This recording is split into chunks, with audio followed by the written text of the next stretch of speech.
Hi అండి, అందరికీ నమస్తే. Welcome back my channel housewife Suji and vlogs అండి. అందరూ బాగున్నారండి? నేను బాగున్నాను. అందరూ బాగుండాలి, అందులో నేను ఉండాలి అన్నదే నా సిద్ధాంతం అండి. ఈరోజు నా టిఫిన్ పెసరట్టు కొర్రలు జావ అండి. మీరు సండే స్పెషల్ ఏం చేసుకున్నారో నాకు కామెంట్ చేయండి. సండే కదా, హడావిడి ఉండదు, కొంచెం లేట్గా కూడా లేస్తాం కదండి. నెయ్యి వేసి పెసరట్టు చేశాను అనమాట. ఇంకా లంచ్ సండే కదా, తెలిసిందే కదండి, చికెన్ కర్రీ. ఇది ఆనియన్స్ చాలా రేట్లో ఉన్నాయి కదండి, ఎక్కువ వాడకుండా తక్కువ వాడి గ్రేవీ రావడానికి ఎలా చేసానో ఆ ప్రాసెస్ చేశానండి. వీడియోని చివరి వరకు చూడండి, మీకు తెలుస్తుందండి. ఇంకా రసం పెట్టానండి. రసం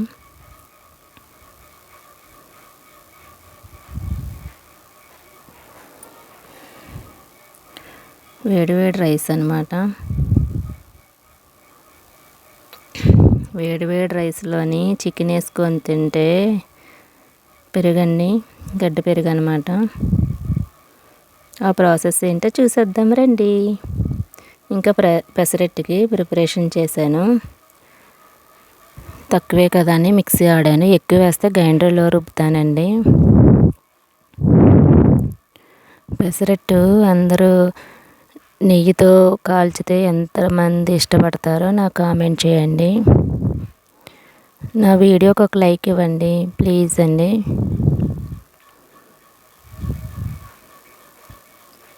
ఆంధ్ర స్పెషల్ పెసరట్టు ఎన్నిసార్లు తిన్నా బోరు కొట్టదు కదండి. ఇవాళ సండే కదా, మీ టిఫిన్ ఏంటో నాకు కామెంట్ చేయండి.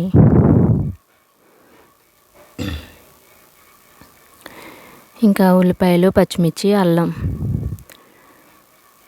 ఇలాగా కొందరు అయితే పప్పుతో పాటు ఆడేస్తారండి. ఇలాగ దోశ మీద వేసుకుంటే బాగుంటుంది. దీని మీద జీలకర్ర కూడా వేసుకుంటే చాలా టేస్టీగా ఉంటుంది అన్నమాట. మా పిల్లలు ఇష్టపడరండి, అందుకే నేను వేయట్లేదు.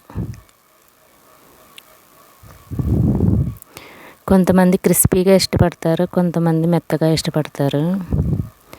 ఎవరికి వీలుగా ఉంటే అలాగా వేసేసుకోవడమే. నెయ్యి వేసుకుంటున్నానండి నేను. నెయ్యి వేసుకుంటే చాలా టేస్టీగా ఉంటుంది పెసరట్టు.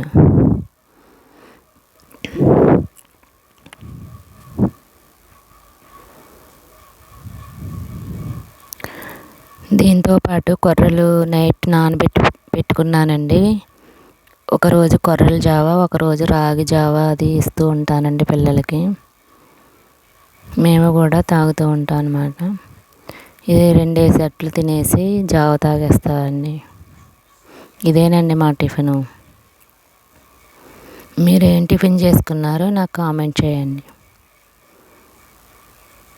నా పేరు మీకు తెలుసు కదండి, నా పేరు సుజీ అండి.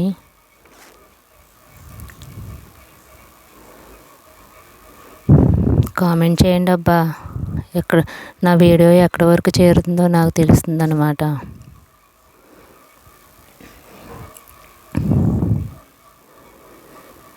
ఇంకా చికెన్ కర్రీకి ప్రిపరేషన్ చూద్దామండి. చికెను శుభ్రం చేసుకుంటున్నానండి. కొంచెం పసుపు, గల్లుప్పు వేసానండి, సాల్ట్ కాదండి, గల్లుప్పు వేసి బాగా పిసికితే నీచు వాసన అది రాదండి, చాలా బాగుంటుంది.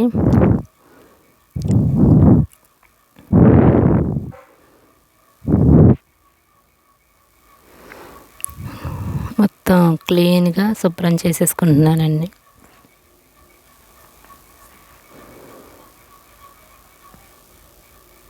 పిసికేసిన తర్వాత వాటర్ వేసాను. ఇంకా చికెన్లోకి మసాలా తయారు చేశానండి. ఇదేనండి సీక్రెట్. ఉల్లిపాయలు చూసారా, నేను కట్ చేయలేదండి. ఉల్లిపాయలు చాలా రేట్లో ఉన్నాయి కదా, ఇలాగా మనం తక్కువ క్వాంటిటీలో ఇలా చేసుకుంటే గ్రేవీ వస్తుంది, కర్రీ కూడా చాలా టేస్టీగా ఉంటుందండి.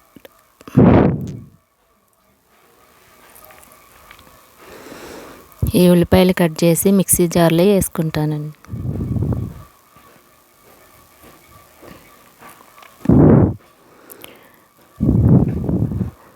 మనకి అర కేజీకి 5-6 ఉల్లిపాయలు పడతాయి కదండి. అలా కాకుండా ఇలా చేసుకుంటే ఒక 4 ఉల్లిపాయలతోటి కర్రీ అయిపోతుంది. ఇంకా మసాలాకి మనకు తెలిసిందే కదండి, అల్లం వెల్లుల్లి, ధనియాలు, జీలకర్ర, లవంగీలు, దాల్చిన చెక్క, యాలకులు అవన్నీ గరం మసాలా ఆడుకుంటున్నాను. ఇది మిక్సీ ఆడడానికి కొంచెం మెత్తగా కాకుండా కొంచెం అటు ఇటుగా మిక్సీ ఆడుకుంటే గ్రేవీ చాలా బాగుంటుందండి. ఆనియన్స్ కూడా ఎక్కువ పట్టుకుంటూ ఉంటాయి అన్నమాట.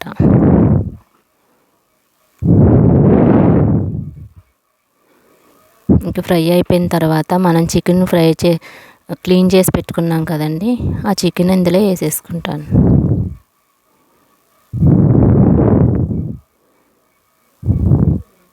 ఇలా మనం శుభ్రంగా నీట్గా కడిగి వేసుకుంటే నీసు వాసన రాదండి.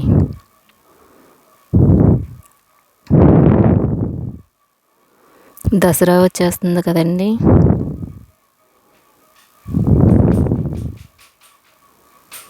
ఇంకా దసరా వస్తే నాన్ వెజ్ తినం కదా. ఇంకెప్పుడు ఈ టైంలోనే నాన్ వెజ్ తినేయాలన్నమాట. దసరా దేవిని నిలబెట్టిన తర్వాత తినం కదండి. అందరూ నిలబెట్టుకుంటారండి దేవిని. నాకు కామెంట్ చేయండి. ఇంకా ఉప్పు వేసానండి. ఉప్పు వేసిన తర్వాత గరం మసాలా, కారం తీసుకొని వేసేసుకుంటున్నాను అన్నమాట. మసాలా ఏంటి అంత ఉందనుకోకండి, ధనియాలు కొంచెం ఎక్కువ వేసాను అనమాట.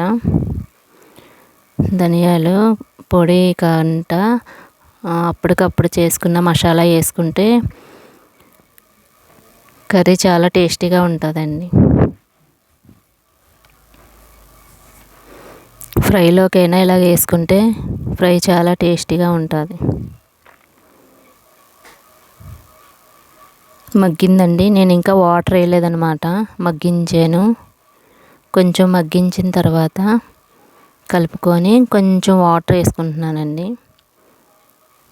మనకి గ్రేవీ కావాలంటే కొంచెం వాటర్ ఎక్కువ వేసుకోవాలి, కొంచెం ఫ్రైలా కావాలంటే తగ్గించేసుకొని మిక్సీ జార్ కడిగేసి వేసేసుకుంటున్నానండి.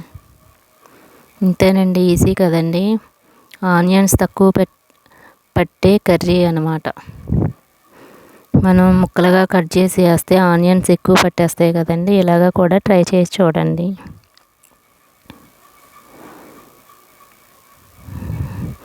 ఇంకా అయిపోయిందండి, ఆల్మోస్ట్ అయిపోయినట్టే. కొత్తిమీర, కొంచెం కరివేపాకు వేసుకొని మూత పెట్టేసుకుంటున్నానండి.